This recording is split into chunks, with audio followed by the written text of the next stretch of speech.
प्रेक्षकांनो, तू भेटशी नव्याने या मालिकेचा 28 ऑगस्टचा भाग तुम्ही बघत आहात आणि अतिशय अप्रतिम दाखवलाय आजचा भाग त्यांनी। शेवटी गौरीने अभिमन्यू सरांना विचारलंच की त्यांना काय प्रॉब्लेम आहे तिच्यामुळे। सुरुवातीला आपण बघतोय सकाळी सकाळी सर कॉलेजला आलेले असतात, ते विचारतात गौरीला, ती समोर येते ना त्यांच्या, काय ग इकडे काय करतेस, तुला लेक्चर नाहीये का? गौरी म्हणते सर तुम्हालाच भेटायचं होतं, मला तुम्हाला काहीतरी सांगायचं होतं।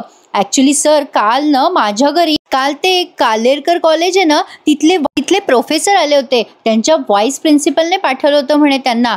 अभिमन्यू सर म्हणतात बरं मग? आता गौरी म्हणते त्यांनी ना मला त्यांच्या कॉलेजमध्ये ऍडमिशन देऊ केली आहे सर, तेही स्कॉलरशिपच्या सकट, आणि त्यासाठी कुठली परीक्षा पण घेणार नाहीयेत ते। अभिमन्यू सर म्हणतात चांगलं आहे ना मग। आता गौरी म्हणते सर तुम्हाला माहिती आहे ते जे स्कॉलरशिप देताय ना त्या स्कॉलरशिपची किंमत आपल्या कॉलेजच्या स्कॉलरशिपपेक्षा खूप जास्ती आहे, एवढी चांगली किंमत आहे सर की मला ना आपल्या कॉलेजच्या कॅन्टीनमध्ये जॉब पण करावा लागणार नाही, मला अभ्यासावरच फोकस करता येईल।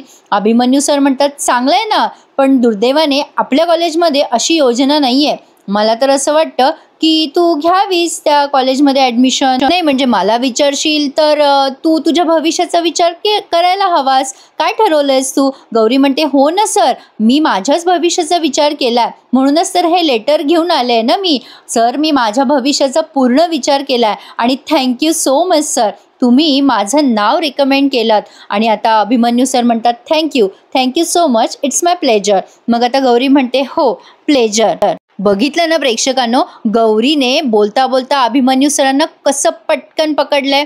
आता अभिमन्यू सर पुढे काही बोलणार तेवढ्यात गौरी म्हणते सर मला कळेल का एवढं काय प्लेजर मिळालंय तुम्हाला? नाही म्हणजे मला ना तुम्ही आज सांगूनच टाका, नक्की तुम्हाला माझी काय अडचण होतीये, तुम्हाला नक्की माझा प्रॉब्लेम काय आहे? जर मी इथे या कॉलेजमध्ये शिकले तर तुम्हाला अडचण काय आहे? सर तुम्हाला माहिती आहे मला स्वप्नात पण वाटलं नव्हतं की मी ह्या कॉलेजमध्ये शिकेल।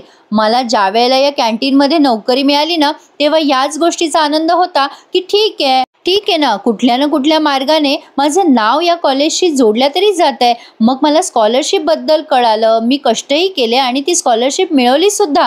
बरं या सगळ्यामध्ये मी कुठेच फेरफार नाही केली सर, कोणालाही फसवलं नाही, मी सगळं काही रीतसर केलंय। मग तुम्हाला का त्रास होतोय? मी तुमच्या डोळ्यामध्ये का खुपतीये? सर मला शिकायचंय या कॉलेजमध्ये शिकून मला पहिलं यायचंय, त्या बोर्डावर मला माझं स्वतःचं नाव बघायचंय, आणि सर मी ठरवलंय ते मी करणारच, आणि त्यासाठी तुम्ही मला याच्यापेक्षा 100 पट मोठी जरी ऑफर दिली ना तरी सुद्धा मी ती स्वीकारणार नाहीये। अभिमन्यू सर आता निशब्द झालेले आहेत। गौरी म्हणते आणि हो तुम्हाला आणखीन एक वचन मी देते की हे जे काय 8-10 महिने आहेत ना, या 8-10 महिन्यांमध्ये मी तुमची आवडती विद्यार्थिनी तुम्हाला बनवूनच दाखवेल।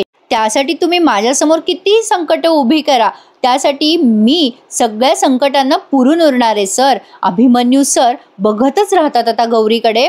गौरी पुढे म्हणते सर हा शब्द आहे माझा, आणि आता तिच्या हातातलं जे लेटर आहे ना ते तिने फाडून तिथे डस्टबिनमध्ये टाकून दिलंय। कमाल प्रेक्षकांनो, आत्मविश्वास असावा तर असा, स्वतःवर आत्मविश्वास असला ना की जग जिंकता येतं, हे गौरीकडे बघून खरंच सार्थकी ठरतं। आता अभिमन्यू सर करणार तरी काय? आता गौरीला त्यांच्या डोळ्यासमोरून ते कसे घालवतील? गौरी तर तिथून हलायला तयार नाहीये। खूपच भारी स्टोरी प्रेक्षकांनो या मालिकेची। आता काय करणार अभिमन्यू सर या गोष्टीची उत्सुकता लागली आहे। पण आता पुढे आपण बघतोय यांच्या कॉलेजमध्ये दहीहंडीचा कार्यक्रम आहे, काल आपण प्रोमो पाहिला त्याप्रमाणे। पण आता हा जो हाय क्लास विद्यार्थ्यांचा ग्रुप आहे ना ते सगळेजण गौरीला फसवण्याची आयडिया करताय।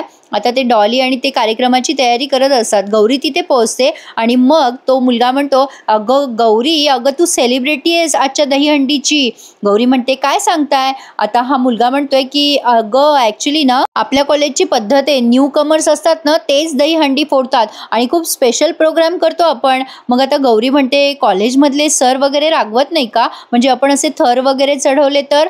आता तो दुसरा एक मुलगा म्हणतो अगं नाही, असे थर वगैरे नाही चढवत आपण, आपल्या कॉलेजची हीच तर खासियत आहे दहीहंडीची। अगं खूप लोक चर्चा करतात आपल्या कॉलेजमधल्या दहीहंडीचे, नाही म्हणजे आपण ना असे वेगवेगळे गेम्स वगैरे ठेवतो, थीम्स ठेवतो, त्यामुळे दहीहंडी खूप स्पेशल होते। आता गौरीला खूपच उत्सुकता लागली आहे की नेमकं दहीहंडीमध्ये काय होणार आहे। डॉलीचा तो मित्र म्हणतो गौरी हे बघ या वर्षीची दहीहंडी तूच फोडणार आहेस, अगं तू न्यू ॲडमिशन आहेस ना, तशी पद्धतच आहे नवीन विद्यार्थ्यांनीच दहीहंडी फोडायची.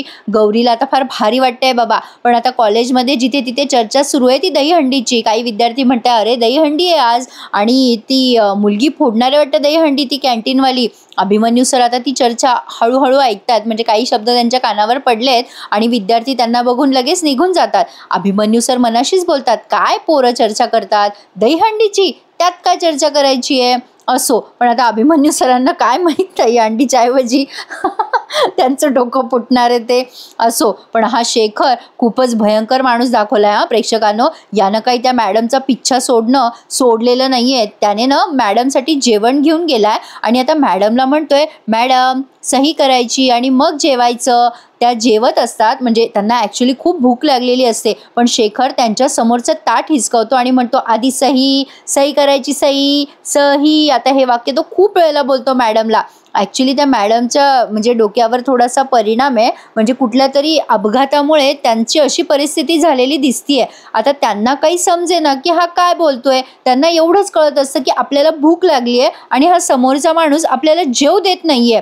शेखरने त्यांच्या हातात पेन दिलाय, पण आता मॅडम खूप हायपर होतात, व्हायलेंट होतात आणि आता शेखरवर त्या हल्ला करतात. शेखर त्यांना खूप फोर्सफुली सही करायला सांगत असतो.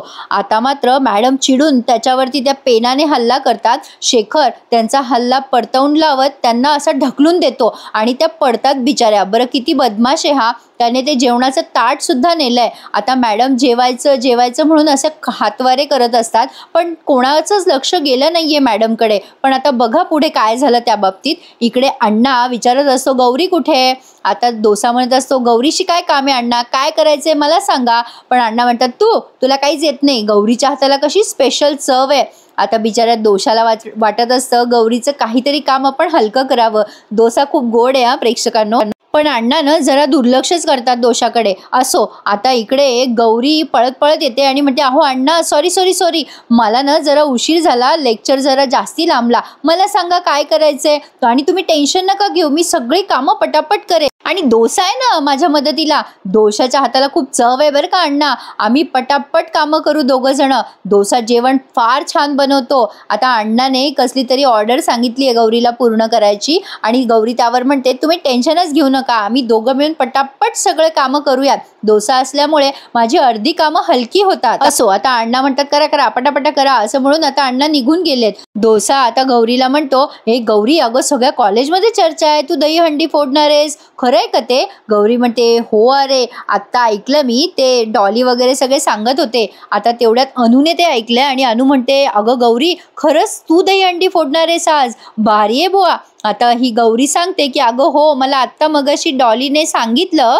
सगळेच एक्सायटेड आहेत ग, आणि डॉलीचा ग्रुप सुद्धा खूप एक्सायटेड आहे. अनु म्हणते, ते काय एक्सायटेड आहे, नाही म्हणजे ते काय एवढे उत्साही आहेत, त्यांच्या तर पोटात दुखायला पाहिजे ना तू दहीहंडी फोडतेस म्हणून.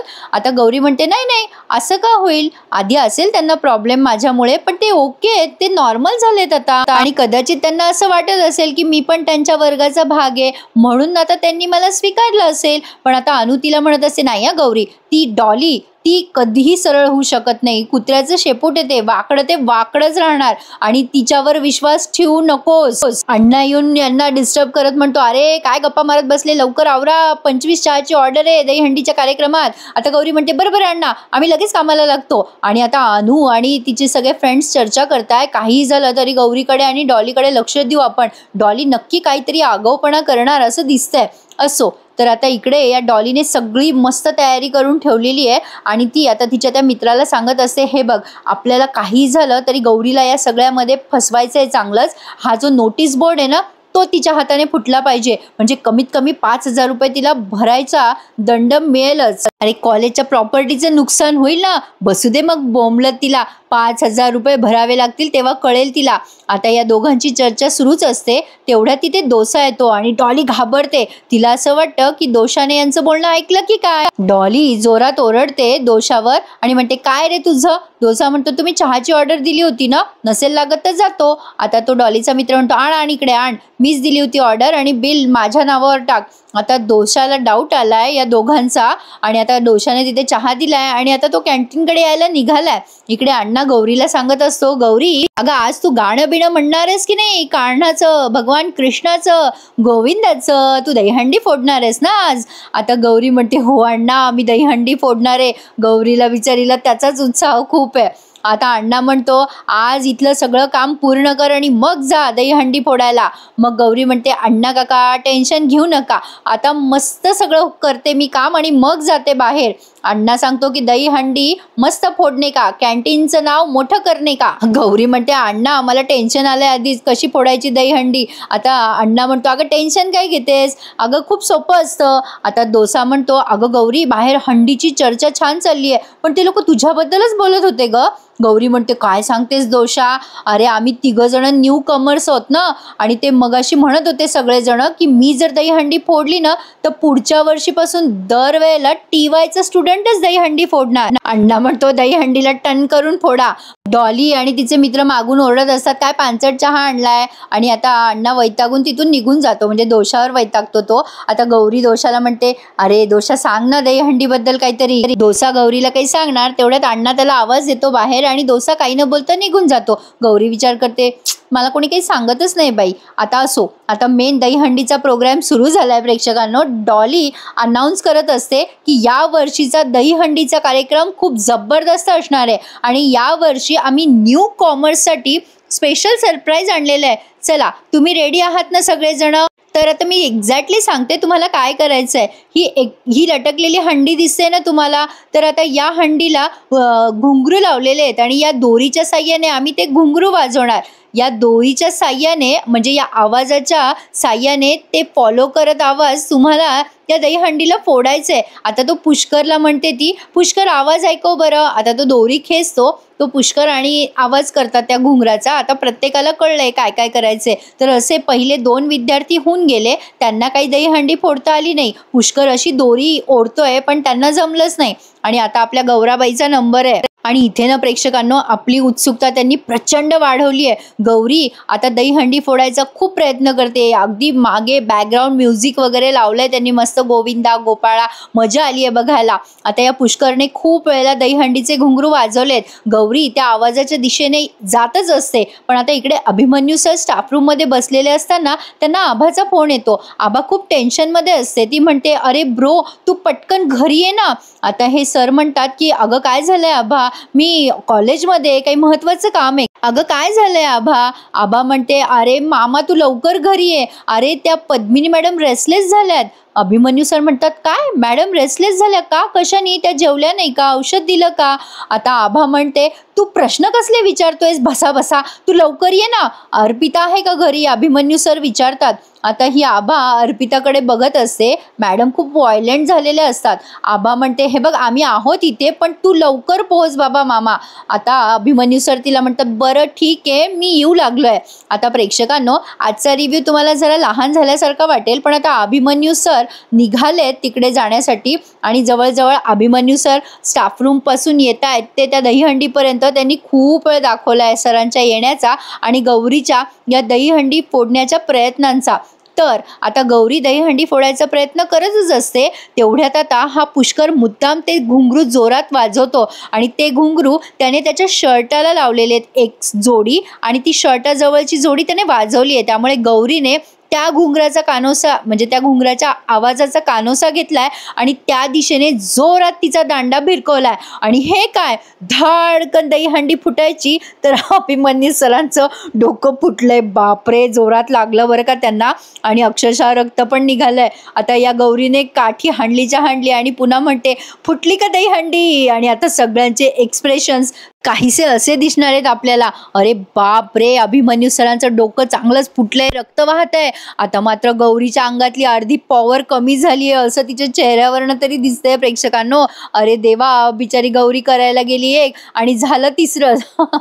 असो पण आता अभिमन्यू सर मात्र खूप रागाने तिच्याकडे बघताय आणि वैतागून सुद्धा.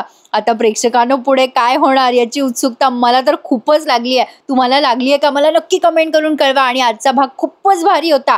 कसा वाटला मला सांगा आणि लाईक करायला विसरू नका. पण पुढच्या भागामध्ये आपण बघतोय बिचारी गौरी काळजीने हळद घेऊन येत असते अभिमन्यू सरांसाठी आणि ती हळद त्यांच्या डोक्याला न लागता अख्ख्या अंगाला माखली गेली आहे, कारण या दोघांची टक्कर होते. आता ही गौरी डोळ्याची हळद पुसत असते तेव्हा अभिमन्यू सर वैतागून म्हणतात, आता काय जीव घेशील माझा? हो मागे.